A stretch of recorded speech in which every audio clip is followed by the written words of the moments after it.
Hello friends, मैं नीता भास्कर आप सभी लोगों का अपने यूट्यूब चैनल पर स्वागत करती हूँ। पॉलिटिकल थिंकर्स, उपयोगितावाद। आज हम उपयोगितावाद के जो विचारधारा है उपयोगितावादी, वो हम इसके बारे में आज चर्चा करेंगे और थोड़ा सा हम जानेंगे।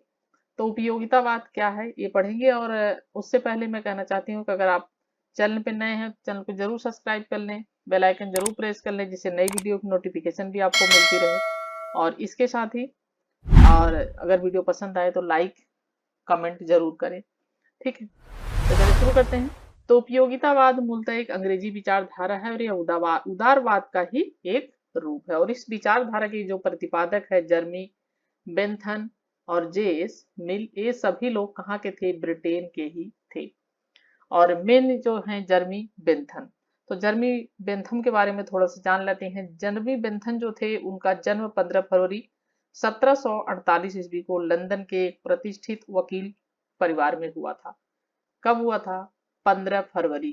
ठीक है, 15 फरवरी। और कब हुआ था ये? 1748। ठीक है, 1748 ईस्वी में हुआ था।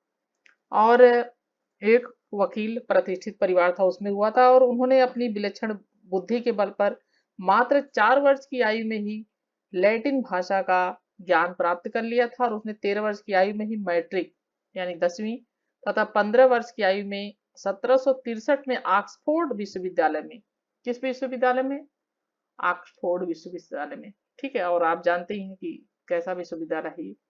तो ऑक्सफोर्ड विश्वविद्यालय में इन्होंने स्नातक की परीक्षाएं उत्तीर्ण की थी। और उसके बाद उसने लिंकन्स इन में कानून का अध्ययन किया था।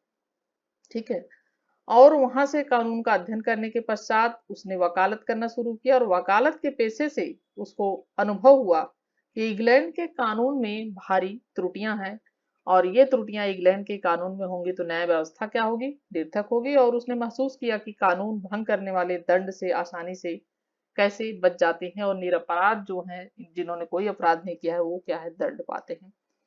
तो काफी सारी इनके बारे में चीजें हैं। और फिर शुरू करते हैं। इनकी विचारधारा है उपयोगितावाद।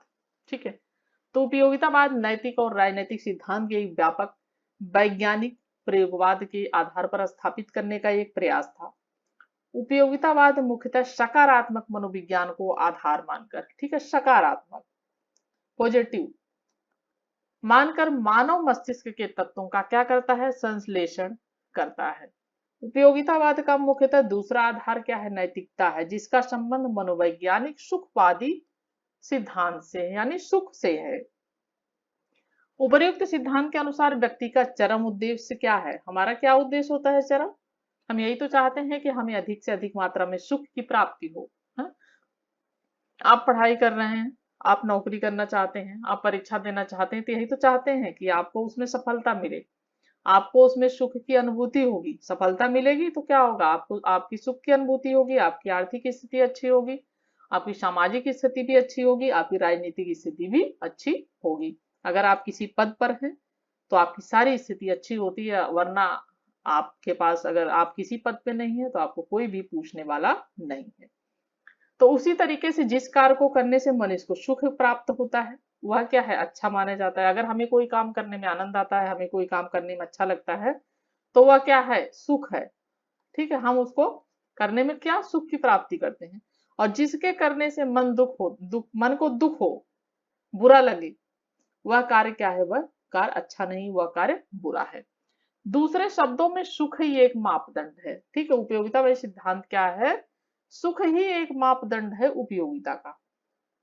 ठीक है, डेविडसन उपयोगिता का आशय कहते हैं कि उस आशय उस वस्तु से है, यानी उसका मतलब उस वस्तु से है जो मानव की प्रकृति के तत्वों के लिए सर्वोत्तम है, सबसे उत्तम है, सबसे अच्छा है, तथा जो प्रभाव, जो बहुत अधिक प्रभावपूर्ण ढंग से उसके संपूर्ण या अंशहित तथा उसके साथियों के संपूर्ण या अंतिम युद्ध को क्या करता है? प्रोत्साहित करता है।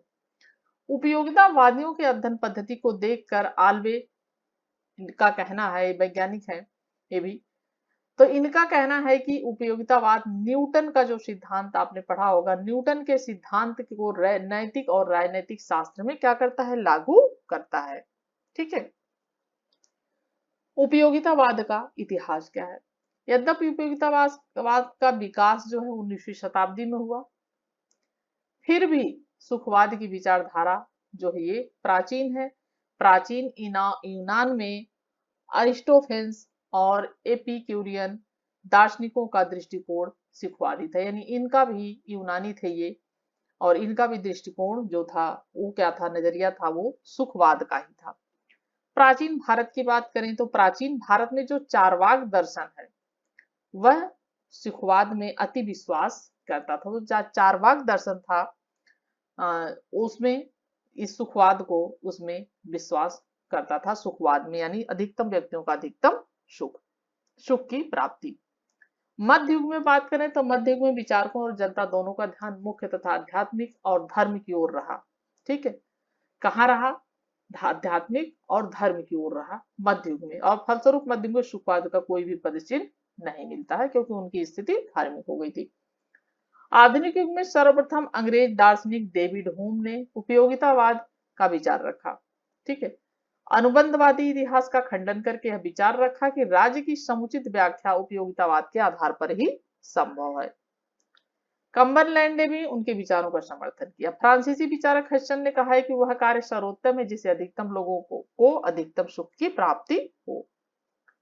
18वीं शताब्दी में दो फ्रांसीसी विचारक हेल्वेटियस तथा हलवास ने कहा कि मानव जीवन की दो प्रेरक शक्तियां सुख और दुख हैं। व्यक्ति इन्हीं दोनों प्रेरक शक्तियों के वशीभूत होकर सारे कार्य करता है। हम जो भी कार्य करते हैं या तो हमें सुख मिलता है या तो हमें दुख मिलता है। सिर्फ दो ही उसके परिणाम होते हैं। किसी कार्य को करने से हमें परेशानी होती है, किसी कार्य को करने से हम अति प्रसन्न खुश होते हैं और प्रसन्न होते हैं। हार्टले कहता है कि संपर्क अंत में हम सबको समान रूप कर देता है, इसलिए एक ही प्रसन्नता में सबकी समानता प्रसन्नता निहित होती है।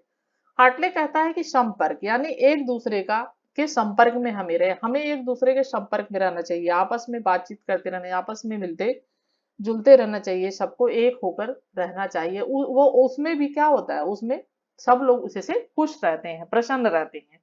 तो इसलिए सबको ये समान रूप देता है। इसलिए अगर एक आदमी प्रसन्न है, एक मनुष्य प्रसन्न है, तो सबकी प्रसन्नता उसी में क्या होती है, निहित होती है। आधुनिक अर्थशास्त्र के जन्मदाता जो है एडम स्मिथ, तो एडम स्मिथ ने अपने आर्थिक संबंधों में व्यक्ति के उपयोगितावादी सिद्धांत को महत्व प्रदान किया है, क्योंकि आर्थिक संबंध भी तो वही है। अगर आर्थिक कार्य हम करते हैं तो किस लिए करते हैं, सुख की प्राप्ति के लिए करते हैं। तो आर्थिक संबंधों में व्यक्ति के उपयोगितावादी सिद्धांत को एडम स्मिथ ने भी महत्व दिया है। उपयोगितावाद की विशेषताएं देखते हैं। उपयोगितावाद नैतिकता को ही राजनीति शास्त्र का आधार मानता है। इसके अनुसार राज्य उनके कार्यों, विधियों इत्यादि का क्या है, एकमात्र उद्देश्य अधिकतम व्यक्तियों का अधिकतम सुख की वृद्धि करना। अतः राज्य को उसकी उपयोगिता के आधार पर अच्छा या बुरा कहा जा सकता है। यानी राज्य क्या है, राज्य को उसकी उपयोगिता के आधार पर अच्छा भी कह सकते हैं और उसको बुरा भी कह सकते हैं। ठीक है, उपयोगितावादी अधिकतर व्यवहारिक सुधारक थे। ठीक है, क्या थे उपयोगितावादी, ये व्यवहारिक सुधारक थे जिनके उद्देश्य राज्य द्वारा जन कल्याण की वृद्धि करना था। यानी जो राज्य है इनका उद्देश्य था राज्य अधिक से अधिक व्यक्तियों को सुख दे, जन कल्याण करे, उनके कार्य जो करे उनसे उनका कल्याण हो, क्योंकि तभी तो जो है मनुष्य सुखी होगा जब उनका कल्याण होगा। जैसे बेंथम ने लार्ड सभा को समान करना चाहता था। लार्ड सभा ब्रिटेन की जैसा कि उच्च सदन है, कॉमन सभा निम्न सदन है, तो लार्ड सभा और कॉमन सभा, तो लार्ड सभा को क्या करना चाहता था, समान करना चाहता था। जेम्स मिल ने स्त्रियों के मताधिकार का समर्थन किया है। जेम्स मिल जो है इन्होंने स्त्रियों के मताधिकार का समर्थन किया है, यानी राजनीति में और उसमें स्त्रियों को भी मत का अधिकार मिलना चाहिए, तो इसका इन्होंने समर्थन किया है। ठीक है, सर हेनरी मेन ने ठीक ही लिखा है कि बेंथम के उपरांत कोई भी वैज्ञानिक सुधार ऐसा नहीं हुआ जिस पर हमें उसका प्रभाव स्पष्ट रूप से दिखाई देता हूं। उपरोक्त कारणों से ही उपयोगितावाद एक व्यापक सुधार आंदोलन था, जिसने राजनीतिक, सामाजिक, वैज्ञानिक, ठीक है, राजनीतिक, सामाजिक, वैज्ञानिक और आर्थिक क्षेत्र में अनेक सुधार प्रस्तुत किया। बाद में अमृत विचारों का कोई भी स्थान नहीं था। अब उपयोगितावाद अनुभव को ही ज्ञान का स्रोत व नैतिकता का आधार मानते। तो उपयोगितावादी जो अनुभव प्राप्त करते हैं हम, जो हमें अनुभव मिलता है, उसी को ज्ञान का स्रोत भी मानते हैं, क्योंकि हम अपने अनुभव से क्या है, हम सीखते हैं। जितना ज्यादा हम कार्य करते हैं, त्रुटियां भी करते हैं, हम उनसे अपने अनुभव के आधार पर हम बहुत कुछ सीखते हैं। तो उसी को इन्होंने ज्ञान का स्रोत व नैतिकता का भी आधार माना है। गलत कार्य करेंगे तो गलत नतीजा होगा, तो हम गलत कार्य करने से बचेंगे। अच्छा कार्य करेंगे, उसका अच्छा नतीजा निकलेगा, उसका अच्छा परिणाम निकलेगा, तो हम अच्छा कार्य करने की कोशिश। ये क्या होता है, हमारे अनुभव होते हैं, ठीक है। हमें जैसा अनुभव होता है उसी हिसाब से हम कार्य करने की कोशिश करते हैं। आपने कोई कार्य किया, उसका अगर परिणाम अच्छा नहीं हुआ, तो आप दोबारा उस कार्य को करने की कोशिश नहीं करेंगे। तो उपयोगितावादी राज्य को दैवीय संस्था नहीं मानते, ये भी इंपॉर्टेंट पॉइंट है। ये उपयोगितावादी क्या मानते हैं, ये राज्य को किसी देवी देवता की संस्था नहीं मानते हैं।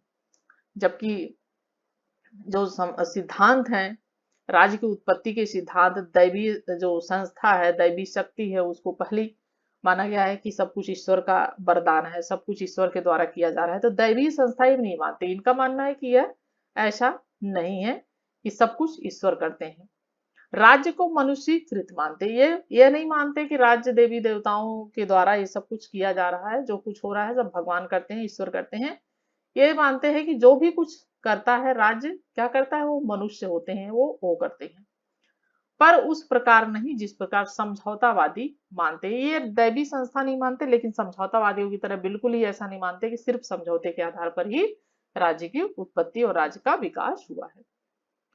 उपयोगितावाद के अनुसार राज्य एक ऐसी मानवीकृत संस्था है, यानी मनुष्यों द्वारा बनाई गई एक की गई संस्था है, जिसे मनुष्य ने स्वेच्छा से उपयोगिता की दृष्टि से बनाया। यानी अपने सुखों को प्राप्त करने के लिए, अपनी उपयोगिता के लिए मनुष्य ने स्वेच्छा से, अपनी इच्छा से इसे बनाया है। राज्य के कार्यों का आधार उसकी उपयोगिता को माना गया है।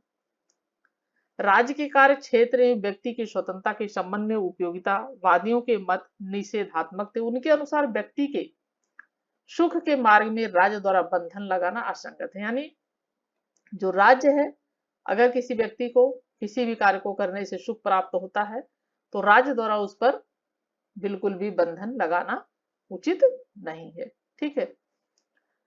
उपयोगितावाद राजतंत्र या स्वेच्छाचारी शासन के विरुद्ध प्रजातंत्रात्मक सरकार ही इसके उद्देश्य विचारधाराओं के अनुकूल है, ठीक है। प्रजातंत्रात्मक सरकार, लोकतंत्री सरकार, और इसी शासन प्रणाली का उपयोगितावाद ने समर्थन किया है। लोग, क्योंकि लोगों का उपयोगितावादी विचार क्या है, लोगों का विचार है। अधिक से अधिक लोगों का भला हो, अधिक से अधिक लोगों का कल्याण हो, अधिक से अधिक लोगों को सुख की प्राप्ति हो, तो उपयोगितावादी विचारक है। इसीलिए प्रजातंत्रात्मक सरकार को ही ये मनुष्यों के या राज्य के लिए महत्वपूर्ण बताते हैं कि प्रजातांत्रिक सरकार होनी चाहिए, जिससे लोगों की भावनाओं को, लोगों की सुखों को, लोगों के हितों को ध्यान में रखते हुए राज्य कार्य करे। संक्षेप में कहा जा सकता है कि उपयोगितावाद एक नैतिक राजनीतिक सिद्धांत है, जो मानव द्वारा सुख की खोज तथा ऐसी परिस्थितियां उत्पन्न करने में राज्य की भूमिका पर बल देता है, ठीक है। उपयोगितावाद क्या है, एक नैतिक और राजनैतिक सिद्धांत है। नैतिक इसलिए क्योंकि यह जो भी कार्य करेगी वह व्यक्ति की भलाई के लिए, व्यक्ति के कल्याण के लिए, मनुष्य के उन्नति के लिए करेगी, इसलिए एक नैतिक और राजनीतिक सिद्धांत है। जो मानव द्वारा सुख की खोज करना है तथा जो परिस्थितियां उत्पन्न हो उसमें राज्य की भूमिका पर क्या करता है, जिसके द्वारा सांसारिक संदर्भ में अधिकतम लोगों का अधिकतम सुख को संभव बनाया जाए, जिसके द्वारा क्या हो, अधिकतम संसार में अधिक से अधिक लोगों को अधिक से अधिक सुख की प्राप्ति में हो और उसको संभव बनाया जा सके। इस प्रकार यह पूरी तरीके से वैज्ञानिक प्रयोगवादी पर एक नैतिक तथा राजनैतिक सिद्धांत स्थापित करने का उपयोगितावाद एक प्रयास है, ठीक है। और यहीं पे हमारा ये चैप्टर खत्म होता है और आज का, और नेक्स्ट वीडियो में फिर हम बेंथम पे चर्चा करेंगे और पूरी चीजें और डिटेल से पढ़ेंगे। बेंथम का जो उपयोगितावादी सिद्धांत है और आज हमने इसकी हिस्ट्री समझी है। और नेक्स्ट वीडियो में पढ़ते हैं फिर बेंथम का उपयोगितावाद और डिटेल में। और आशा करते हैं वीडियो आपको पसंद आई होगी। पसंद आए तो कमेंट जरूर करें, लाइक जरूर करें। Thank you for watching video.